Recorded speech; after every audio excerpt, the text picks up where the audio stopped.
The silver transport ship cut through the darkness of space like a needle through black silk. Inside the cramped cabin, Hana pressed her face against the small window and watched the distant stars grow brighter. Her breath fogged the cold glass as she stared at the planet that would either make her career or end her life. Valdris Prime hung in the void ahead like a red jewel. The planet's surface swirled with crimson clouds and dark patches of what the orbital scans claimed were vast forests. From space it looked peaceful, beautiful even, but Hana knew better than to trust appearances in space. "First time seeing a death world up close?" asked Junho from the seat behind her. The botanist's voice carried a mix of excitement and fear that Hana recognized in herself. They were all feeling it now that they were so close to their destination. Hana turned around to face her teammate. Junho looked young for someone with his credentials. His dark hair was messy from sleep, and his eyes were wide with the kind of wonder that came from studying plants his whole life, but never seeing anything like what waited for them below. "Death World seems like a strong name for it," Hana said, though her voice lacked conviction. She had read the reports. 3 alien expeditions had gone to Valdris Prime in the past 50 years. None had returned. The Galactic Council had marked it as restricted territory after the last team disappeared without even sending a distress signal. Minho looked up from checking his equipment for the 100th time since they left Earth's moon base. The security specialist had been quiet for most of the journey, but his constant weapon maintenance spoke louder than words about his concerns. "The Zephyrians sent their best military scouts," Minho said without looking at them. His hands moved with practiced precision as he calibrated his energy rifle. 47 soldiers gone. The crystal people sent their logic machines and sensor arrays. Also gone. The gas floaters sent their mind readers. Same result. Yuna spun around in her communication station chair, her headset hanging loose around her neck. "Maybe they just got lost," she said with forced optimism. "Communication blackouts happen all the time on frontier worlds. Solar flares, mineral interference, that sort of thing." The 4 humans looked at each other in the small cabin. They all knew Yuna was reaching for hope that probably did not exist. But hope was why they were here. Hope and the desperate need to prove that humanity belonged in the galactic community. Humans were the newest species to join the Galactic Council. Other races had been exploring space for thousands of years, while humans were still learning to make fire. The older species tolerated humanity's presence, but barely. They gave humans the jobs no one else wanted. The dangerous research missions, the surveys of hostile worlds, the cleanup work after other species made mistakes. Valdris Prime was supposed to be different. This was humanity's chance to succeed where others had failed. If Hana's team could study the planet's unique ecosystem and return with valuable scientific data, it would prove that humans deserved respect in the galaxy. The ship's computer announced their approach to the planet's atmosphere in a calm, mechanical voice. Hana felt her stomach drop as they began their descent. The ship shook and rattled as it cut through the upper atmosphere, and she gripped her seat until her knuckles turned white. Through the window, she watched the planet's surface grow larger and more detailed. What looked like smooth patches from space resolved into massive forest canopies that stretched to every horizon. The trees were enormous, their trunks thick as city buildings and their branches reaching up like grasping fingers. The crimson coloring came from the leaves, she realized.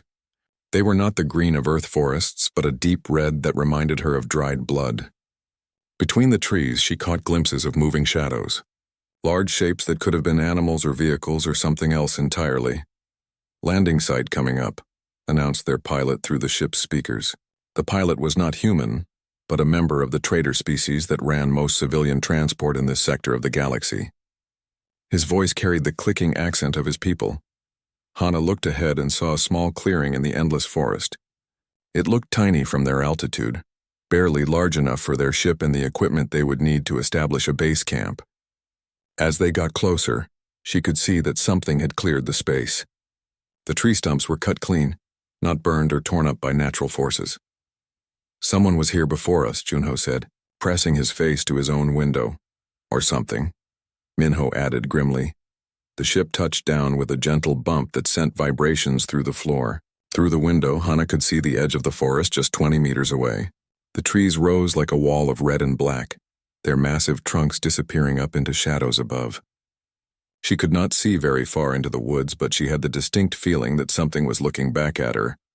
The pilot's voice crackled through the speakers again. "This is as far as I go. Standard pickup is in 30 days at the same coordinates. Try to be alive when I get back." Hana stood up and shouldered her pack. Her legs felt shaky from the long journey, but excitement was beginning to override her fear. This was what she had trained for her entire life. Ever since she was a child reading about the strange creatures that lived on distant worlds, she had dreamed of this moment. "Everyone ready?" she asked her team. Junho nodded and grabbed his sample collection kit. Yuna checked her communication equipment one final time. Minho slung his rifle across his back and picked up the heavy case that contained their base camp supplies. The ship's door hissed open, and alien air rushed into the cabin. It smelled different from Earth air, thicker somehow, with undertones of something she could not identify, something wild and dangerous and alive. Hana took her first step onto Valdris Prime. The ground was soft under her feet, covered with a thick layer of fallen red leaves that crunched like paper. The air was warm and humid, almost tropical.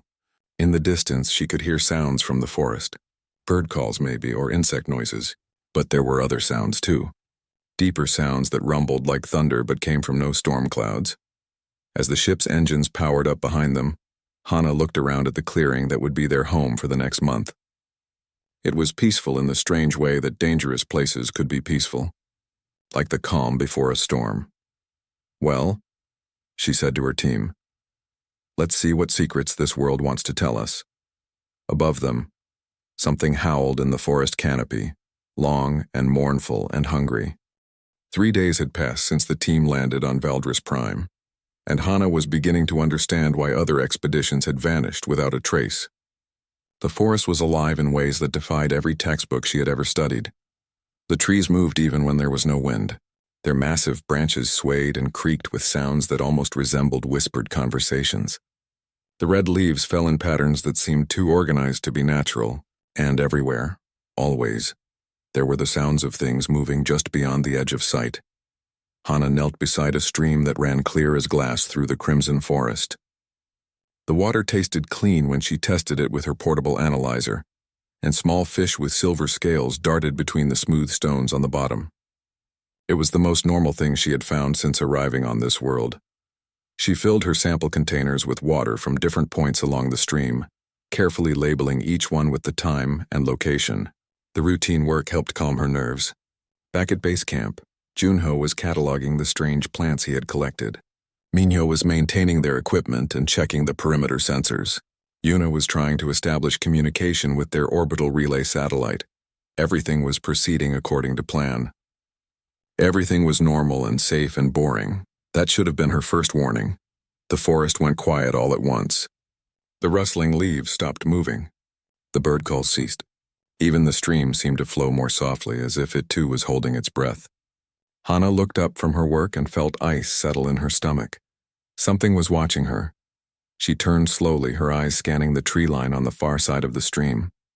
At first she saw nothing unusual, just the massive trunks and the shadows between them. But then one of the shadows moved. A head emerged from behind a tree that was wide enough to hide a building. The head was the size of a small vehicle, covered in scales that shifted from black to deep purple in the filtered sunlight. 2 amber eyes, each as large as dinner plates, focused on Hana with an intelligence that made her breath catch in her throat.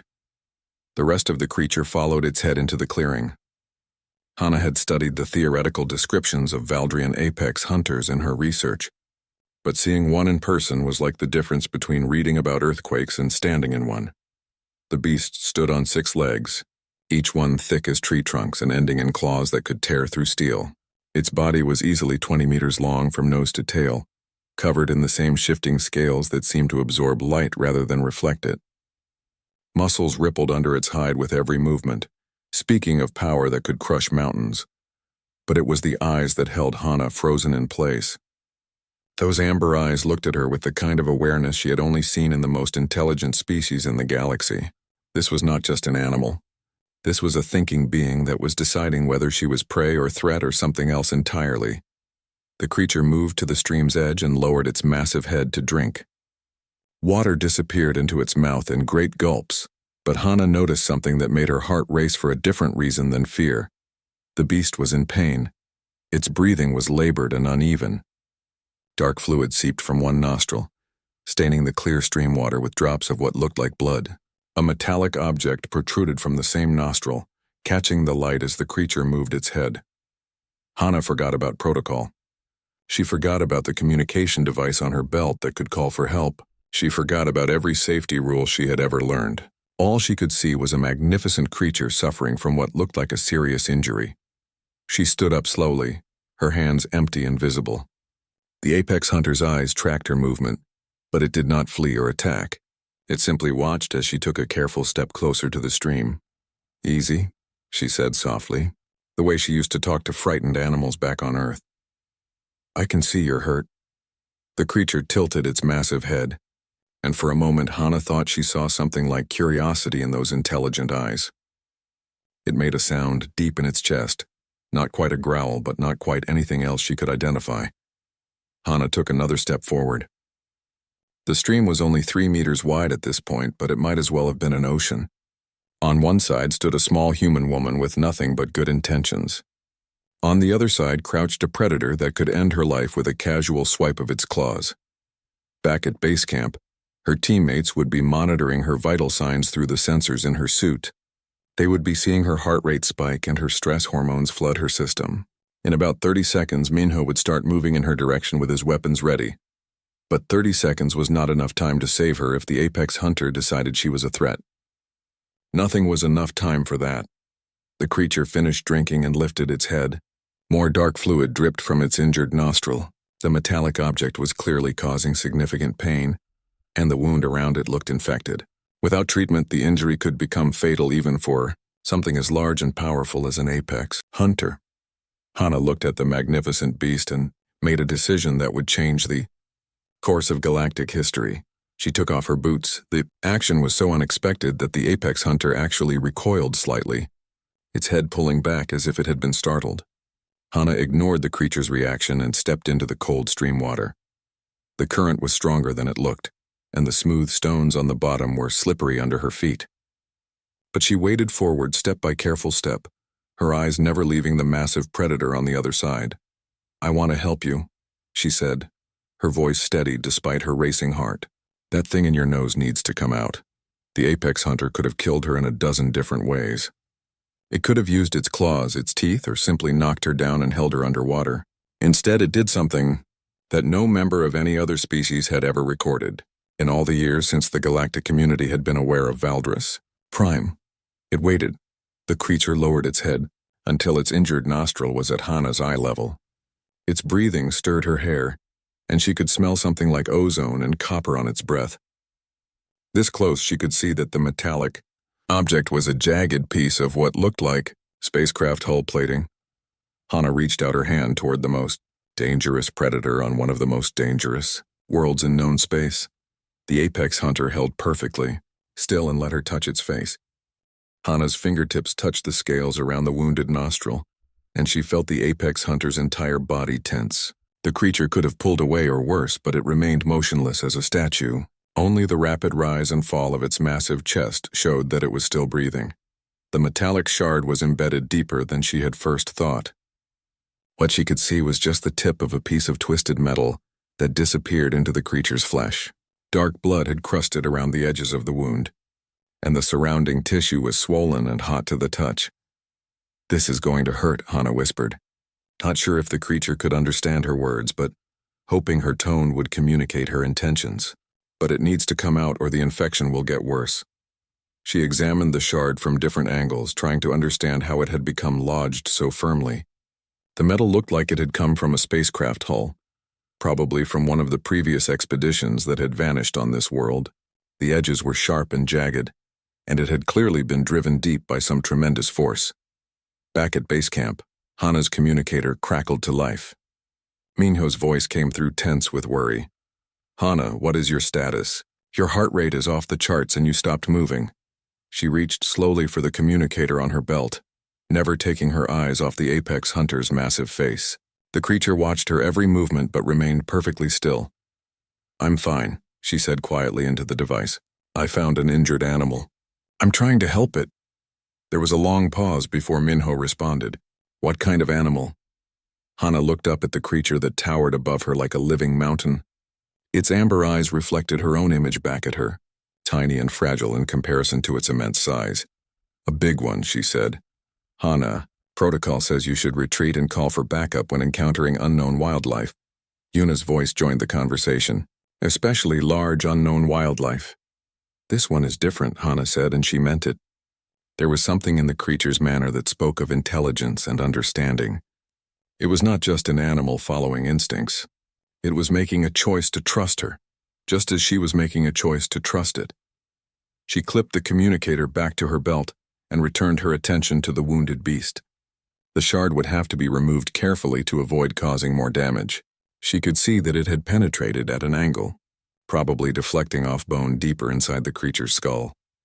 "I need to get a better grip," she told the apex hunter, speaking to it as she would to any patient.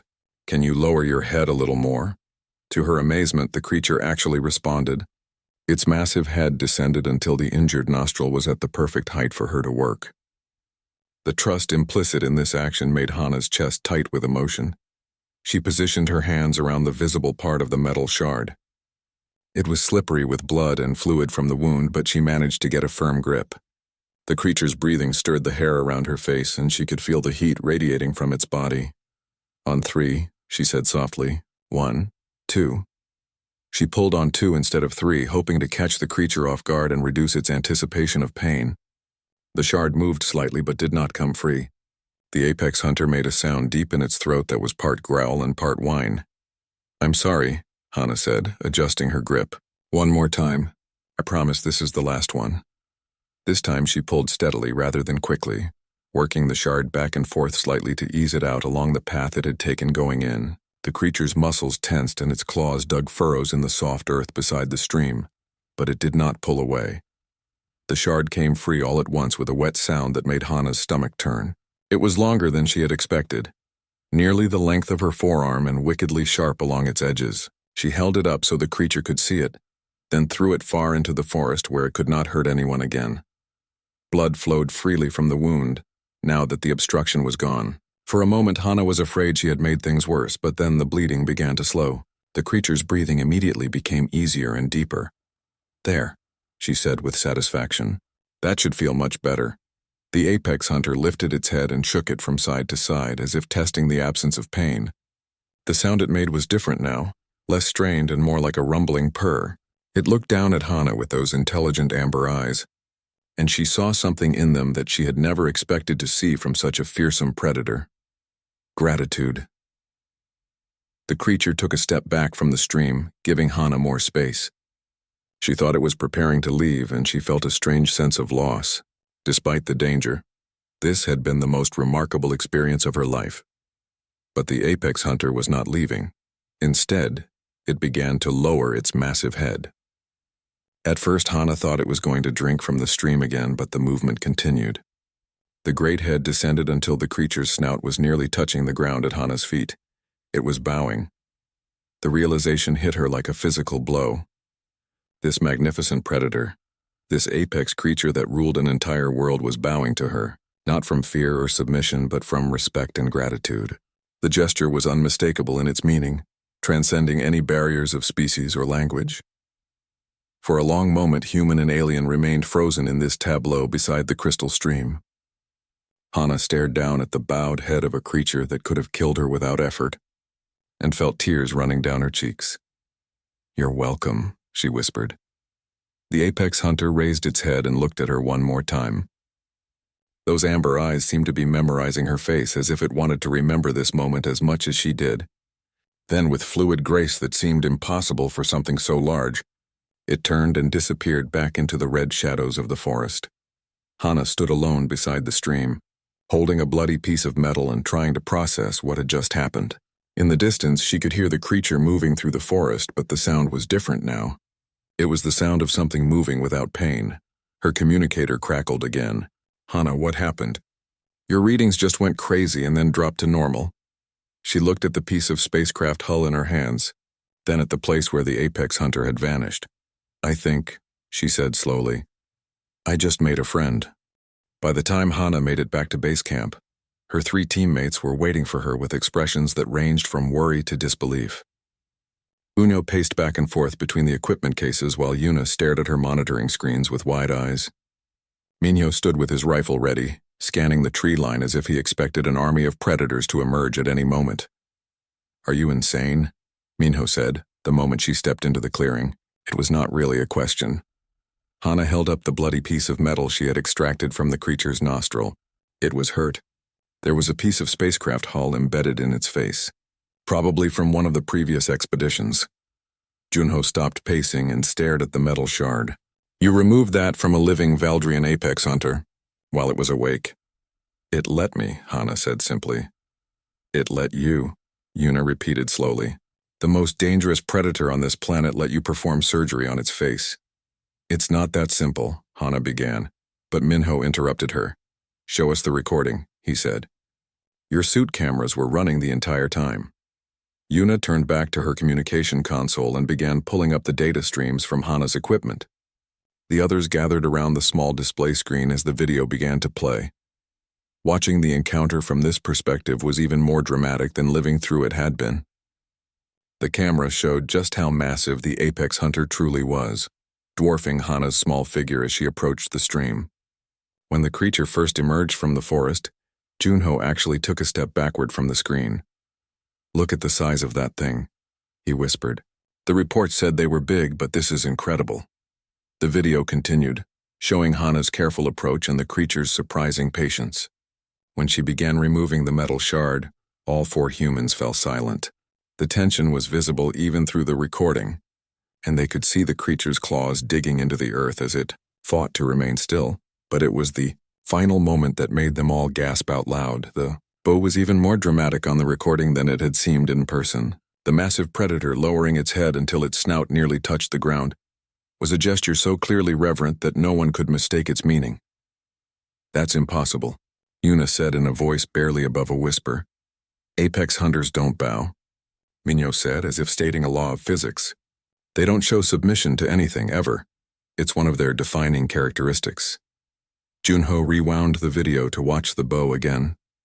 "This changes everything we know about their behavior patterns. This single recording is worth more than all the previous research on Valdrian wildlife combined." Hana sank down onto one of the equipment cases, suddenly feeling exhausted. The adrenaline from her encounter was wearing off, and the magnitude of what had happened was beginning to sink in. "We need to report this to the Galactic Council immediately," Yuna said, already turning toward her communication equipment. "Wait," Hana said quickly. "What exactly are we going to tell them?" The question made everyone pause. "How did you explain something that should have been impossible? How did you describe a moment that challenged everything the galactic community thought they knew about one of the most feared species in known space?" "We tell them the truth," Minho said finally. "We show them the recording and let them draw their own conclusions. The truth is that a human did something no other species has ever accomplished," Junho added. "You made peaceful contact with an apex hunter. Not just contact, but actual cooperation." Yuna began encoding the video data for transmission to their orbital relay satellite.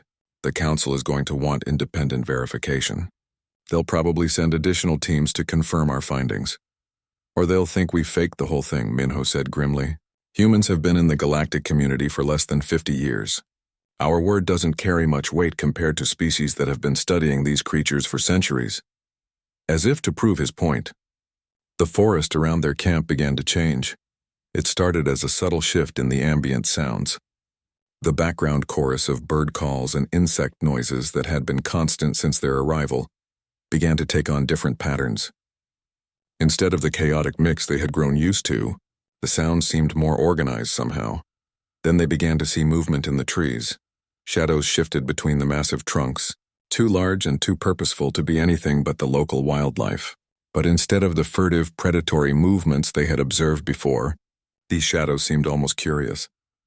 "Are those what I think they are?" Junho asked, pointing toward a gap between 2 trees where a familiar scaled head was barely visible. More shapes appeared at the edge of the clearing. Not just 1 or 2, but dozens. Apex hunters of various sizes emerged from the forest and arranged themselves in a rough circle around the human camp. Some were as large as the creature Hana had helped, while others were smaller, possibly juveniles. None of them showed any signs of aggression. They simply stood at the tree line and watched the humans with those intelligent amber eyes. "This is not normal behavior," Minho said, though he kept his weapon lowered. Even he could see that the creatures posed no immediate threat. Hana stood up slowly and walked toward the edge of the camp. The nearest apex hunter was only 20 meters away, close enough that she could see the details of its scaled hide and the way its nostrils flared as it tested her scent. "I think word got around," she said quietly. "Word got around," Yuna repeated in disbelief. "You think they communicate with each other about what happened at the stream?" "Look at them," Hana said, gesturing toward the assembled creatures. "They're not hunting. They're not territorial. They're just watching us. When has that ever been reported in any study of apex hunter behavior?" Junho pulled out his portable scanner and began taking readings. Their body language is completely different from documented aggressive or hunting postures. If I didn't know better, I'd say they were showing curiosity rather than predatory interest. The largest of the gathered creatures took a step forward, moving with the same careful precision that Hana's patient had shown at the stream. It looked directly at her for a long moment, then lowered its massive head in an unmistakable echo of the bow she had witnessed earlier. One by one, the other apex hunters began to follow suit. Soon the entire clearing was surrounded by bowed heads, dozens of apex predators showing a level of respect that no galactic species had ever witnessed. The sight was so surreal that none of the humans spoke for several minutes. "Okay," Yuna said finally, her voice shaking slightly. "Now I think we really do need to call the Galactic Council." As she turned back toward her communication equipment, the assembled creatures began to withdraw into the forest as silently as they had appeared. Within moments, the clearing looked normal again, as if nothing unusual had happened. But the recordings in their equipment told a different story. And in a few hours, when those recordings reached the galactic communication networks, everything would change. Hana looked up at the alien stars beginning to appear in the darkening sky and wondered what she had started. The communication reached the Galactic Council headquarters on Central Prime, exactly 18 hours after Yuna transmitted it from Valdris Prime. Within minutes of its arrival, the recording had been copied and distributed to every major species representative in the galactic government. The reaction was immediate and explosive. Ambassador Torvin of the Zephyrian Empire was in the middle of a military strategy meeting when his aide burst into the room with a datapad. The tall blue-skinned warrior took one look at the recording and dismissed his entire staff with a wave of his hand. "Get me everything we have on human military capabilities," he ordered. "I want to know how they developed mind control technology without us detecting it." On the crystal world of Nethos, the collective intelligence known as the Bright Minds ran the video through every analysis program in their vast computer networks. The probability calculations came back the same every time. The events shown in the recording were statistically impossible. "There must be an error in our data," declared Prime Calculator Zenth, his crystalline body flickering with confused light patterns. "No species has ever achieved peaceful contact with a Valdrian apex hunter. The mathematical probability is less than 0.001%. But the most dramatic response came from the ancient Vorthak observers, being so old that they had witnessed the rise and fall of entire civilizations. For the first time in 3,000 years, Elder Vorthak Sen called an emergency session of the High Council. "We have underestimated the humans," the ancient being said, his voice carrying across the council chamber like wind through dead leaves. "This changes the fundamental balance of galactic power." Back on Valdris Prime, Hana and her team were unaware of the storm their discovery was creating across the galaxy. They had returned to their research work, but with a significant difference. Instead of avoiding the local wildlife, they now found themselves under constant but peaceful observation. Apex hunters had become regular visitors to their camp. The massive predators would emerge from the forest at various times during the day, watch the humans work for a while, then disappear back into the trees. None of them showed any aggressive behavior, and some even seemed to be learning human routines. "Look at this one," Junho said, pointing toward a medium-sized apex hunter that had been observing him collect plant samples for the past hour. "I swear it's trying to understand what I'm doing." The creature was indeed watching with obvious interest as Junho carefully cut leaf samples and placed them in labeled containers. When he moved to a new plant, the apex hunter would position itself to get a better view of his work. "They're definitely intelligent," Hana said, making notes in her research journal. "Much more intelligent than anyone realized. The question is why they've been so aggressive toward other species." Minho looked up from where he was monitoring their perimeter sensors. Maybe they weren't being aggressive. Maybe they were being defensive. The idea made Hana pause in her writing. "What do you mean?" "Think about it," Minho continued. "Every other expedition came here with military escorts, advanced weapons, and invasion-style landing protocols. The Zephyrians probably came in shooting first and asking questions later. But we came with science equipment and medical supplies," Yuna added, beginning to understand. "We approached them as researchers, not conquerors." Their discussion was interrupted by an urgent signal from Yuna's communication console. The message was marked with the highest priority codes and came directly from Earth's Galactic Council representative. "It's from Ambassador Q," Yuna said, reading the transmission header. "He wants an immediate status report and full documentation of all our findings." As Yuna worked to compile their data, more messages began arriving. Research institutions from across human space were requesting copies of their recordings. Military leaders wanted tactical analyses. Scientists wanted detailed biological data. But the most interesting messages came from other species. The first was from the healer caste of the Gentle Shepherds, a species known for their advanced medical knowledge and pacifist philosophy. They requested permission to study the humans' interaction techniques for potential application in their own first contact protocols. The second came from the Trade Federation, offering substantial compensation for exclusive rights to human consulting services for dangerous world exploration. The third was from the Zephyrian Empire, demanding that humans share their mind control technology with the galactic community or face economic sanctions. "Mind control technology?" Hana laughed, though there was no humor in it. "They think we used some kind of psychic weapon on the apex hunters." "Some of these messages are getting pretty hostile," Yuna said, scrolling through the communications. "The Draconic Hegemony is calling for an investigation into human activities on Valdris Prime. They think we're developing biological weapons." Junho looked up from his plant samples with concern. "Biological weapons? We're studying flowers and helping injured animals. How is that threatening?" "Because we're doing something they can't do," Minho said grimly. "And in galactic politics, that's always threatening." As if summoned by their conversation, 3 apex hunters emerged from the forest and approached their camp. This time, however, their behavior was different. Instead of simply observing, they seemed agitated. Their heads turned frequently toward the sky, and they made low rumbling sounds in their chests. "Something's wrong," Hana said, standing up to get a better look at the creatures. "They're upset about something."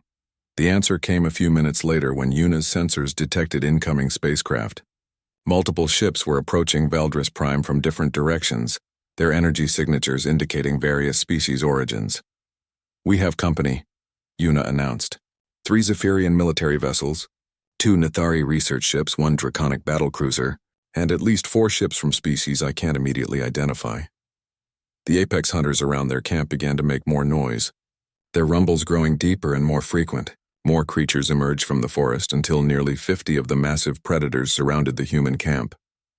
"They're protecting us," Hana realized with amazement. "They can sense the incoming ships and they think we're in danger." Minho checked his weapons, though he knew they would be useless against military spacecraft. "Maybe we are in danger. Some of those messages were pretty aggressive." The first ship entered the atmosphere with a roar that shook the forest canopy. It was a sleek Zephyrian fighter, painted in the black and silver colors of their elite military forces. As it descended toward their location, the apex hunters' rumbling grew so loud it was almost deafening. "This is Commander Hake of the Zephyrian Defense Force," came a voice over their communication system. "You will surrender your research data and submit to questioning regarding your illegal use of psychic weapons." Hana looked around at the dozens of massive predators that had positioned themselves between the human camp and the approaching spacecraft. The creature's body language was unmistakably protective, and their amber eyes glowed with intelligence and determination. "Illegal psychic weapons," she said quietly. If only they knew the truth. The truth was simple and radical and completely unacceptable to most of the galactic community. Humans had not conquered the apex hunters through technology or force or cunning.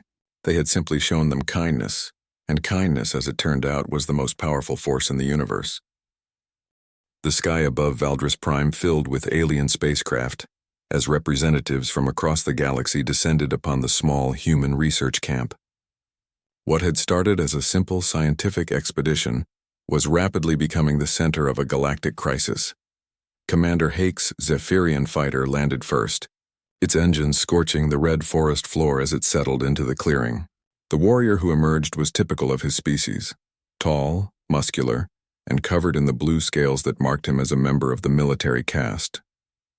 He carried weapons that could level buildings and wore armor that had never known defeat. He also looked terrified. The reason for his fear stood all around him. Nearly 100 apex hunters had gathered in the forest surrounding the human camp.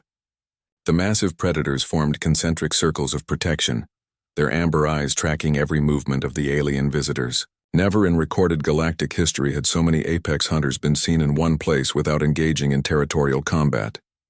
"You will explain this," Commander Hake demanded, gesturing toward the assembled creatures with a shaking hand. "No species has ever commanded multiple apex hunters.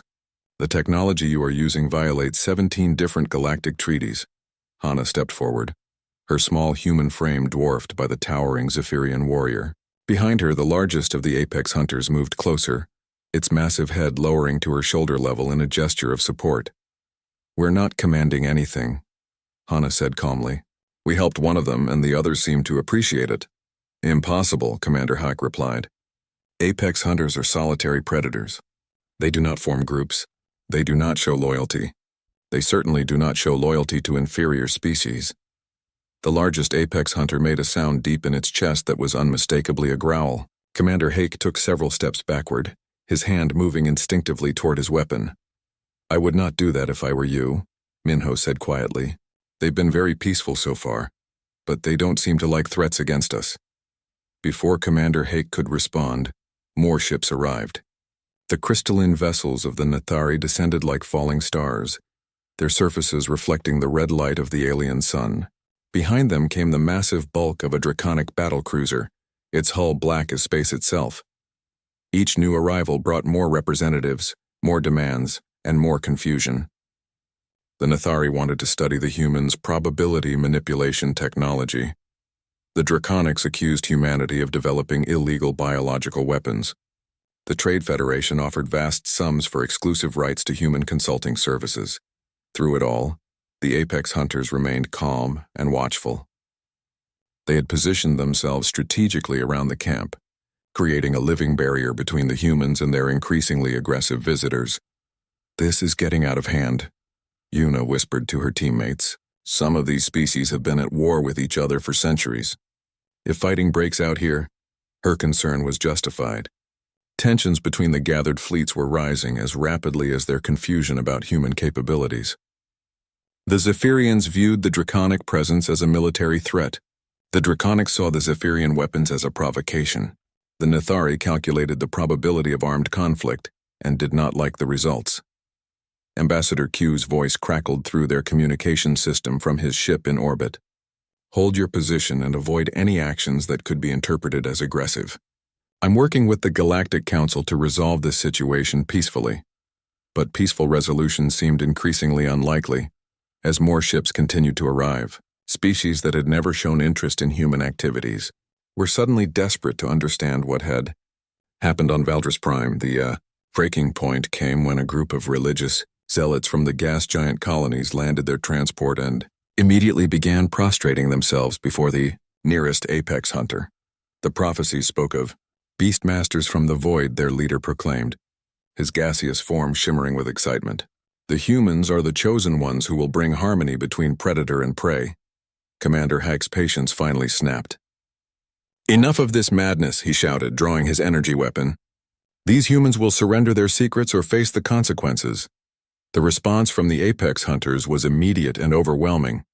Every creature in the forest rose to its full height simultaneously, their combined roar shaking the ground beneath everyone's feet.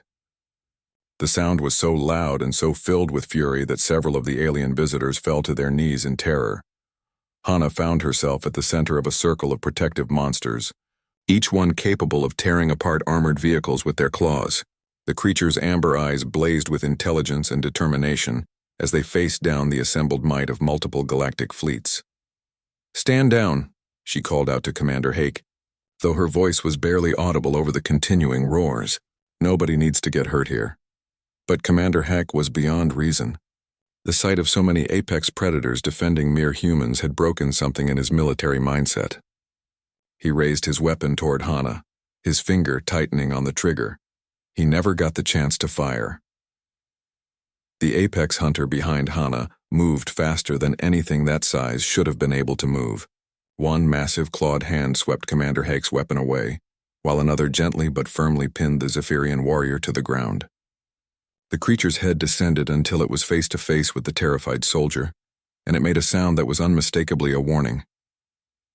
"Let him go," Hana said softly to the creature. "He's scared, not evil." The apex hunter looked at her for a long moment, then slowly released Commander Hake and stepped back. The Zephyrian warrior scrambled to his feet, his blue scales pale with shock. "That creature understood you," he whispered. "It obeyed your words." "It listened to me," Hana corrected. "There's a difference."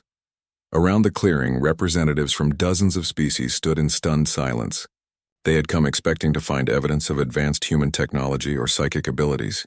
Instead, they had witnessed something far more unsettling: genuine communication and cooperation between species that should have been natural enemies. In the orbital command center of his flagship, Elder Vorthak Sen watched the scene unfold through multiple sensor arrays. The ancient being's mind, which had processed the rise and fall of civilizations, struggled to understand what he was seeing. "Prepare a direct communication to the Galactic Council," he ordered his subordinates. "Tell them we need an emergency session. The humans have discovered something that changes everything we thought we knew about interspecies relations." As alien fleets continued to arrive and tensions mounted toward a breaking point, Hana looked around at the chaos her simple act of kindness had created. She had helped one injured creature, and somehow that single act had brought the galaxy to the brink of either war or transformation. The next few hours would determine which path the future would take. The emergency session of the Galactic Council convened in the Great Chamber on Central Prime, while the crisis on Valdris Prime continued to escalate. Representatives from every major species filled the circular hall, their various forms creating a rainbow of alien life under the chamber's soft lighting. Ambassador Q stood at the human delegation's podium, a small figure dwarfed by the massive beings around him.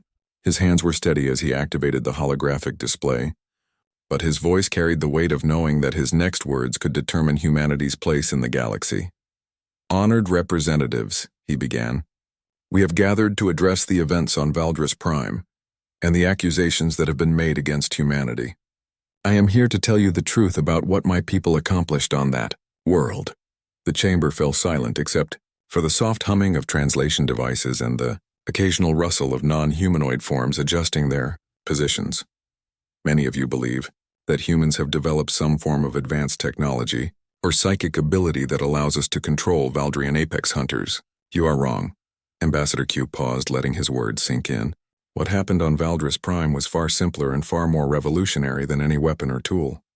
He activated the holographic display, showing the recording of Hana's encounter with the wounded creature.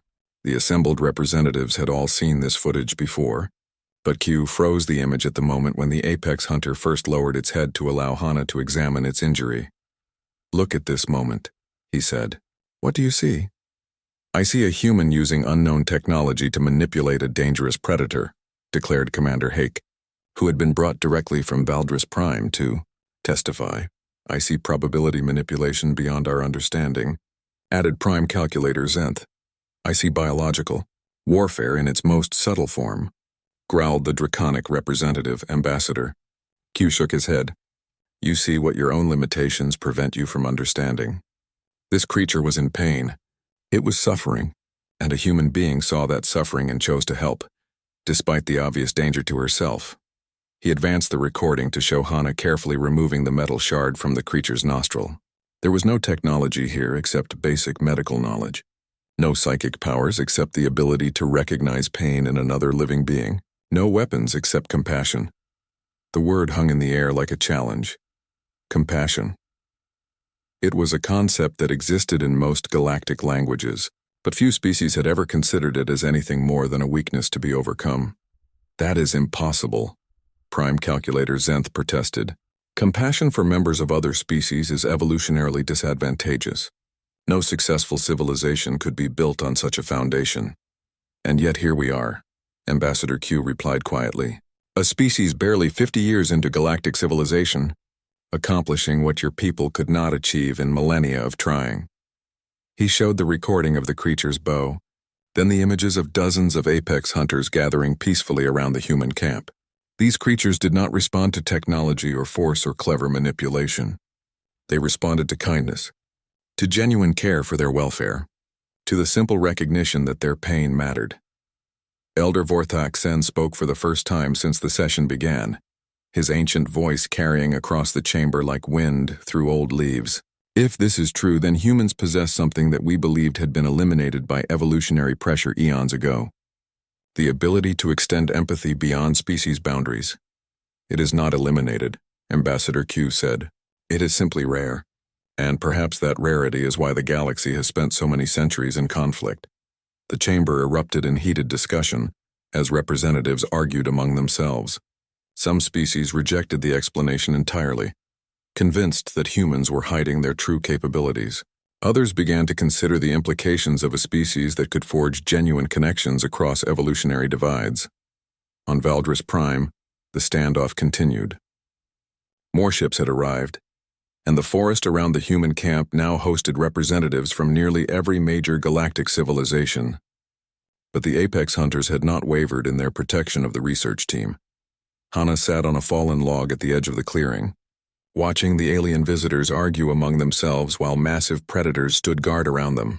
The whole situation had taken on an air of surreal comedy. Beings capable of destroying planets were being held at bay by creatures who had simply learned to trust her. Any regrets? Junho asked, sitting down beside her. Hana looked at the chaos surrounding them, then at the magnificent creatures who had appointed themselves as humanity's guardians. One of the smaller apex hunters approached and settled down nearby, its amber eyes watching the alien visitors with patient alertness. None, she said, reaching out to gently touch the creature's scaled hide. Even if this all goes badly, we proved something important. What's that? That intelligence and strength and technology aren't the most important things in the universe. Sometimes the most powerful force is just caring about someone else's pain. Back in the Galactic Council chamber, the debate was reaching a climax. Species that had been allies for centuries were questioning each other's motives. Ancient enemies were finding unexpected common ground. The simple truth that humans possessed genuine empathy was reshaping relationships across the galaxy. The question before us now, Elder Vorthak Sen said, his words cutting through the arguments, is not whether humans have this ability. The recordings make that clear. The question is what we do with this knowledge. We study it, declared the Nathari representative. We analyze it. We find ways to replicate it. We control it, insisted Commander Hake. Such power cannot be allowed to remain in the hands of a single species. We learn from it, said a new voice from the chamber's upper galleries. The speaker was a member of the Healer caste, rarely seen in political gatherings. For the first time in galactic history, we have seen genuine peace between species that should be natural enemies. Perhaps it is time we questioned whether our assumptions about evolutionary necessity are correct.